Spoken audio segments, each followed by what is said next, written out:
He was the game changer, revolutionising English football both on and off the field. But today, amid growing fan frustration, the game was finally up for Arsene Wenger. It does mean we need to be bold in the appointment and get the person we believe is the right person.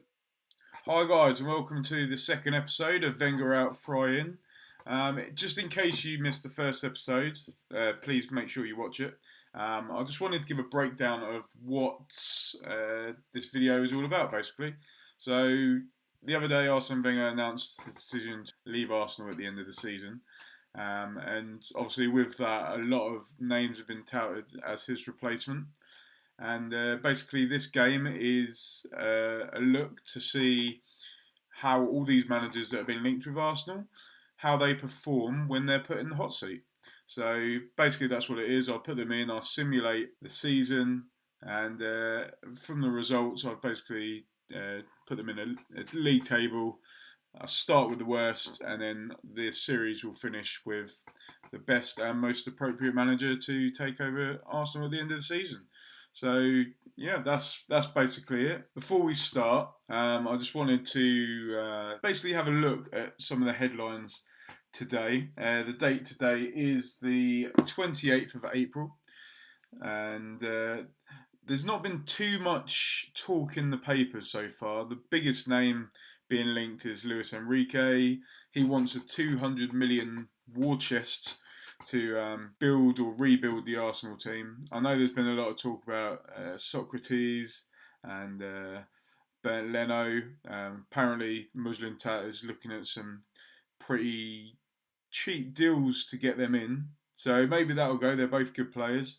So we'll see what happens. Obviously, if he's looking at a keeper, I can see potentially Ospina leaving at the end of the season. Another one is Wenger has been linked to China. So, potential money spinner there for him before he retires completely. And the other name that's been touted today is that apparently the agent of Maurizio Sarri, the Napoli manager, has been spotted in London. So that could be interesting. Could be meeting up with us. He could be meeting up with Chelsea.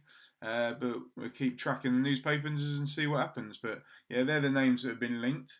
So, right, now we've done the brief intro, I wanted to just crack on with the game. Our next manager in 19th place is the Germany manager, Joachim Low. So, Muslim Tat coming in, he's obviously got a lot of German links. There's a lot of German players been at the club recently as well, so we're getting more of a German vibe. And Joachim Low is one name that has, over the last couple of years, been brought up a few times. If we look at his stats, he's got pretty good stats, technically, attacking, working with youngsters. So very similar to what Arsene Wenger is now. However, the important one for us, defending, not so great. Level of discipline, not so great. So I can't see him really changing the way we are at the moment. So, obviously, we've looked at that. Let's have a look at the Arsenal team then. So, Joachim Low. Let's start off, like we done last time, we'll look at the transfer history. So, we'll see how they started the season, who they brought in, and how it moulded their team. So, we'll start with the transfers out. Only one, again, more loans, but only one person left permanently. That was Mohamed El Neni for only 9.5 million. That is cheap. I once sold him on the latest version of Football Manager. I sold him for 28 million to Paris Saint-Germain. But he is a very good player. He's got good all-round stats. He's a solid player. And got good fitness, good stamina, good passing, an all-round good player. So, prize that they've let him go there. Okay, so let's see who they got in to replace him. So, Hakim Ziyech, again, he's a centre midfielder, but good stats, 25 years old, so he's not really going to get any better from this. From Ajax, but hasn't scored in the league for Arsenal. But 3 assists in 14 games, so not bad. He's a steady squad player. Again, this man, Dennis Mann. I don't know, is it a thing that the fact that they've both not finished the season well, and an omen, meaning that he's not as good as what he could be? Good average rating, 7.03. Again, we've gone through Dennis Mann before, 19-year-old Romanian. A lot of potential there for him to be very good. So it'll be good to see how he turns out in future games.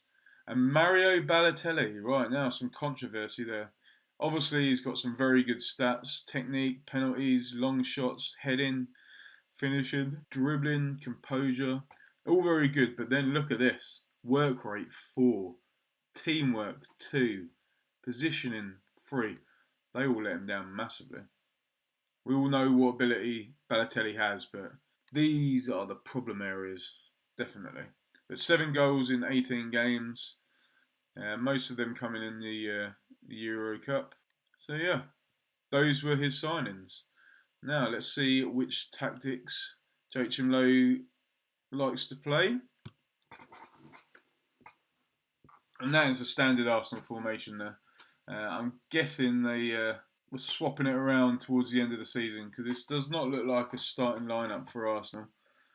Chambers at right back, Mustafi, Koscielny in the centre. That's like guaranteed at the moment. The check and goal. Kolasinac, Maitland-Niles and Ziyech. So you got youthful centre midfield there. Dennis Mann on the right, Iwobi on the left. Mesut Ozil in his favoured position behind Balotelli. So yeah, that's Aubameyang on the bench, Mkhitaryan. They obviously rested a few players for that last game, I'm guessing. So let's have a look at his squads. What did he get out of his squad? So Aubameyang, 21 goals in 49 games pretty much, so not fantastic. Lacazette, 17 and 39. And then Iwobi, 12 in 39 as well. So they're the top 3 scorers. What about assists for Arsenal? Ozil with 11, Granit Xhaka with 10, and Lacazette with 10. So, but be fair, look at these. A lot of players are sharing it. So it's good that they're sharing the goals and the assists around. So if one of them is missing, then they know they can get it from somewhere else, I suppose. But that doesn't matter unless we look at the competitions. So let's have a look. Joachim Low started with a win. He beat Chelsea on penalties after a 2-2 draw. So quite a youthful team. Reece Nelson and Nketiah came on. Joe Willock, Rob Holding, Maitland-Niles. So a youthful team for this game. Nelson scored a penalty, equalising from Alonso's goal, and then Conte gave Chelsea the lead before Ozil got the equaliser. Who missed for Chelsea? Pedro and Azpilicueta. So well done you two. Thank you for losing. Arsenal have got a win there. Next we'll go to the Carabao Cup. Oh, that weren't a very good game. Didn't do well in that competition at all, did we? A 1-1 draw with Everton. Hex Bellerin with a goal. Xhaka got a red card.